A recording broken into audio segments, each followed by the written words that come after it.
বিসমিল্লাহির রহমানির রহিম। ফাজাইলে তাবলিগ থেকে 22 পৃষ্ঠা।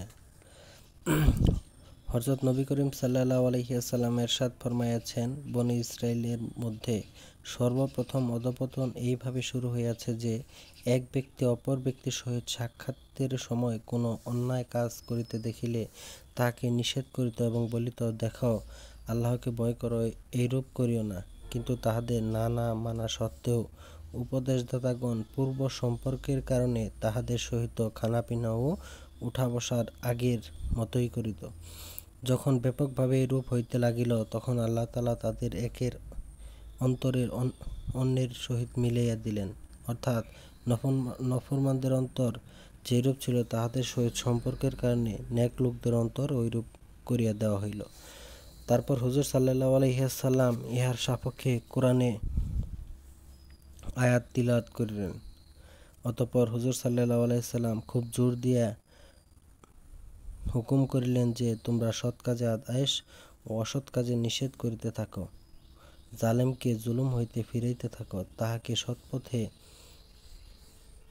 টানিয়া আনিতে থাকো। আরেক হাদিসে বর্ণিত হইয়াছে, হুজুর সাল্লাল্লাহু আলাইহি ওয়াসাল্লাম হেলান দিয়া বসিয়া ছিলেন, আবেগের সহিত উঠিয়া বসিয়া গেল এবং কসম খাইয়া বলিলেন, তোমরা যে পর্যন্ত তাহাদেরকে জুলুম করা হইতে ফিরাইয়া না রাখিবে, সেই পর্যন্ত মুক্তি পাইবে না। অন্য এক হাদিসে বর্ণিত হইয়াছে, হুজুর সাল্লাল্লাহু আলাইহি ওয়াসাল্লাম কসম খাইয়া বলিয়াছেন, তোমরা সৎ কাজে আদেশ ও অসৎ কাজে নিষেধ করিতে থাকো, জালেমকে জুলুম হইতে ফিরাইতে থাকো এবং সত্য দিকে টানিয়া আনিতে থাকো, না হয় তোমাদের অন্তরকে এইরূপ মিলিয়া দেওয়া হইবে যেইরূপ তাহাদের করিয়া দেওয়া হইয়াছে। এইভাবে তোমাদের উপর অভিশাপ বর্ষিত হইবে, যেভাবে অভিশাপ বর্ষিত হইয়াছে নবী ইসরাইলদের উপর। ইহা সাপেক্ষে কোরআনের আয়াত এই জন্য তেলাওয়াত করিয়াছেন যে, আল্লাহ তাআলা উক্ত আয়াতে তাহাদের উপর লানত করিয়াছেন এবং উহার অন্যতম কারণ হিসেবে উল্লেখ করিয়াছেন যে, তাহারা সৎ কাজে একে অপরকে নিষেধ করিত না। আজকাল সকলের সাথে তাল মিলাইয়া চলাকে প্রশংসনীয় গুণ বলিয়া মনে করা হয়। পরিশেষে সাথে তাল মিলাইয়া কথা বলাকে উন্নত চরিত্র ও নৈতিক উদারতা বলিয়া অবহিত করা হয়। অথচ ইহা সম্পূর্ণ ভুল।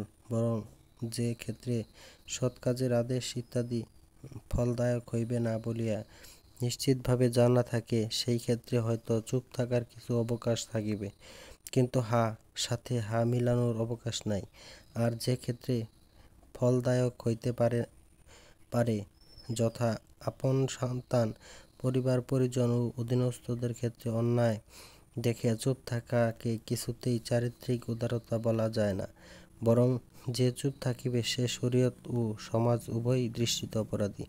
হযরত সুফিয়ান সৌরি রাহমাতুল্লাহি আলাইহি বলেন, যে ব্যক্তি প্রতিবেশী ও বন্ধুর মহলে প্রিয় প্রশংসনীয় হয়, বেশি সম্ভাবনা যে এইরূপ লোক মুদাহীন হইবে, অর্থাৎ দিনের ব্যাপারে তাল মিলাইয়া চলে। বিভিন্ন হাদিসে বর্ণিত হইয়াছে, যখন কোনো গুনাহের কাজে গোপনে করা হয়, উহাকে গুনাহে লিপ্ত ব্যক্তি ক্ষতিগ্রস্ত হয়। আর যদি কোনো গুনাহের কাজ প্রকাশ্যে করা হয় এবং লোককে উহাকে বন্ধন করার শক্তি থাকা সত্ত্বেও বন্ধ করে না, তবে উহার ক্ষতি ব্যাপক হয়।